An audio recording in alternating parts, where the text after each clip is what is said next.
Peace and prosperity to everyone. Welcome back to the channel. So today I want to introduce you guys to Blaze. Just got Blaze dropped off yesterday. He's a board and train for 2 weeks.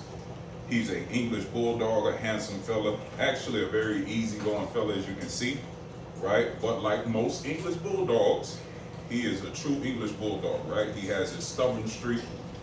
And to be honest, not to say that English bulldogs are dumb, but they're not the smartest dogs. And it's not even really about intelligence, right? It's about willpower, right? English bulldogs, because of what they were originally bred for, and they still maintain some of that genetic code that they were originally bred for, which is why they're called bulldogs, right? They were bred for bull fighting, right?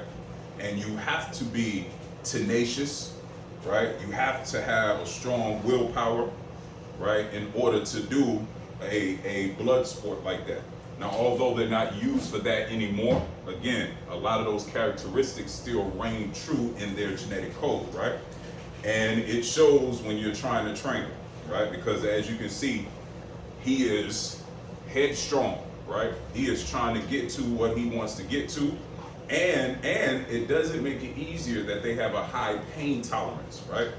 You have to take that into consideration when you are training a dog, because a dog that has a high pain tolerance and a strong willpower, a lot of corrections aren't going to work, right? Because it's just not going to register like you think it should, right?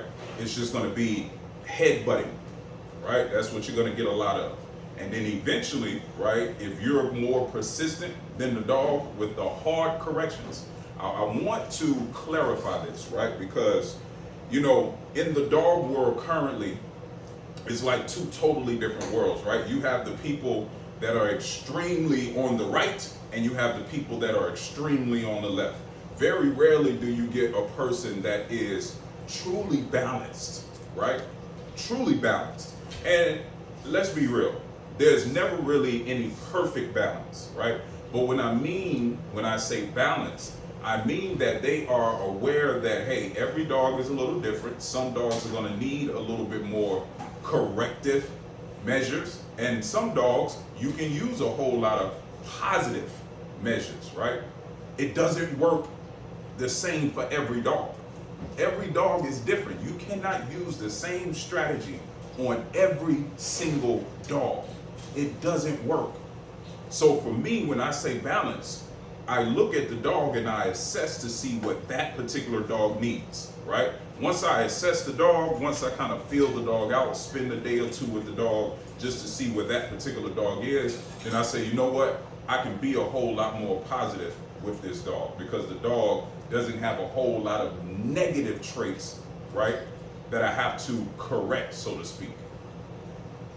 This other dog, I have to do more corrections, right? That is just the reality of dog training. So I don't care what no other dog trainer tells you, that is the raw truth. So I would never tell you that I am positive only, right?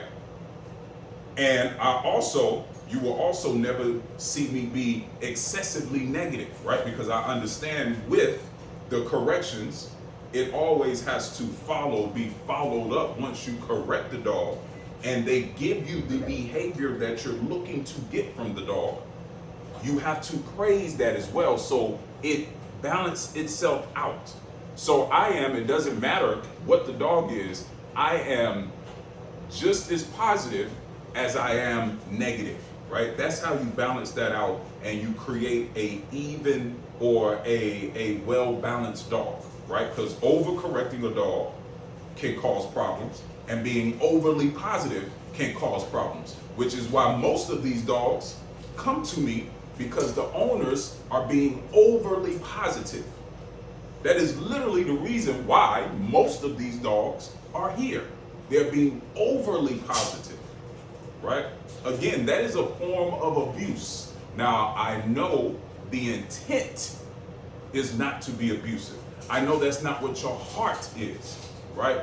But the results show for it, right? That is a form of abuse. Just imagine, right? You have someone that has someone in your family. We all have someone in our family that is like man, please just get it together, right?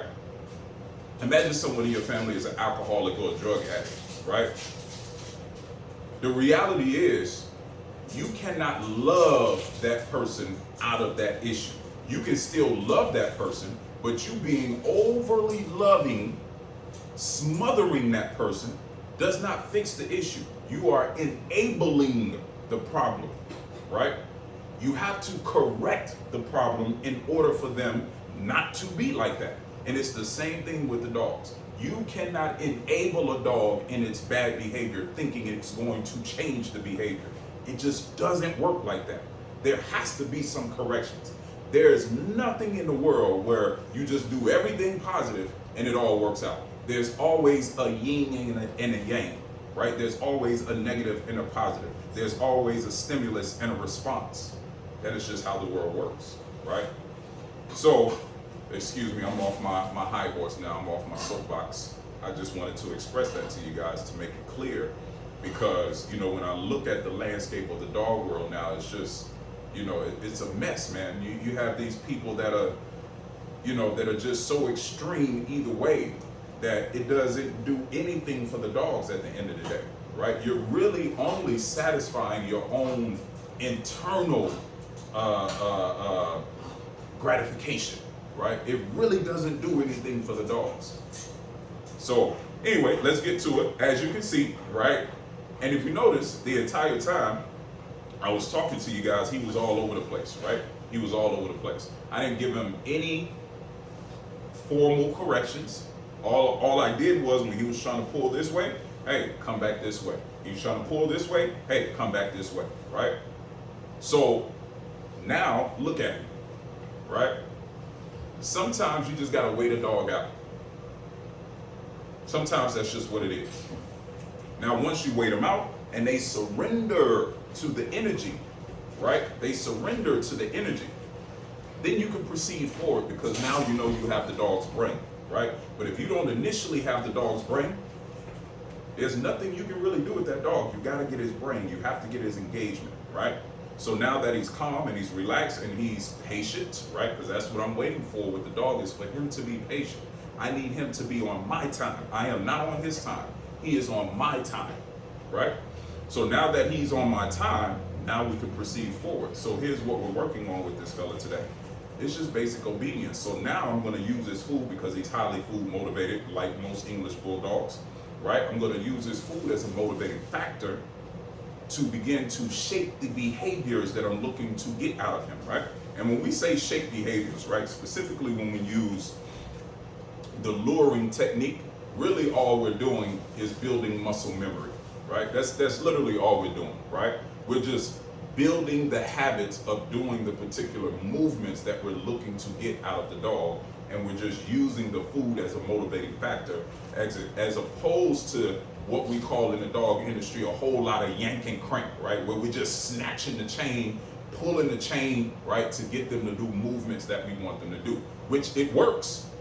But the problem is the mindset that it creates in a dog, right? Just imagine somebody keeps snatching the chain, You had a chain on your neck, right? And somebody just keeps yanking it.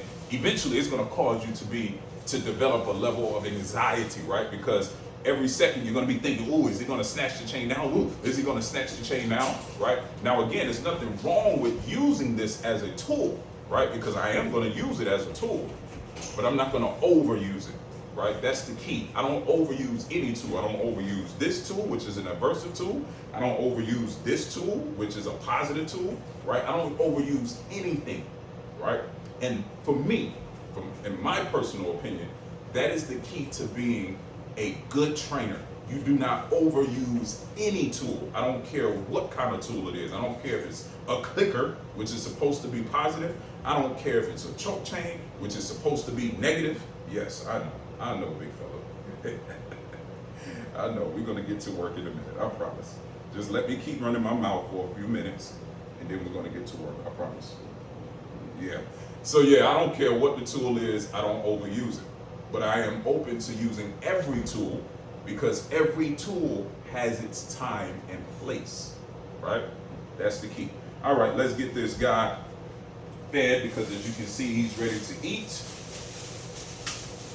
So let's get to work. And again, all we're doing today is, building a bond, right? As you guys know, anytime I get a dog, there's no such thing as just eating out of a bowl, right? Everything good comes from me, right? So we're gonna do some hand feeding and begin to shape the behaviors we're looking to get out of the dog. And typically the first behavior that I look to shape in a dog is a sit, right? So let me show you how we do that. Now I use the leash, a slip lead, right? Which is, in my opinion, the best training tool, right? One of the best training tools outside of food, especially if you have a dog that's super food motivated, right? So let's get his attention. Let's let him know that we have the food in our hand, right? Let's get his engagement. As you can see, he's following my hand. He knows, there you go. He sits. Beautiful, good boy. That's a good boy, right? Now I want to reward that, right? Hey. There you go, good boy. Good boy. Good boy. I want to reward that. Now, I'm not using any words right now, and it's no particular reason why. I'm just looking to shape the behaviors. I just want him to understand that when he sits, he gets paid, right? Now, he's still a little excited, which is okay. It's our first time doing it, right? So I'm not looking for him to be perfect. I'm just looking to move the needle forward, right? Hey. Good. Okay, you can have the extra. There you go. Now I'm just going to hold the leash up because I want him to begin to associate. When I hold the leash up like that, that means sit. Good boy. There we go. Good boy. Yes, good boy. So I'll show you that one more time just so you can see the proper mechanics. I hold the leash up. I hold the food up.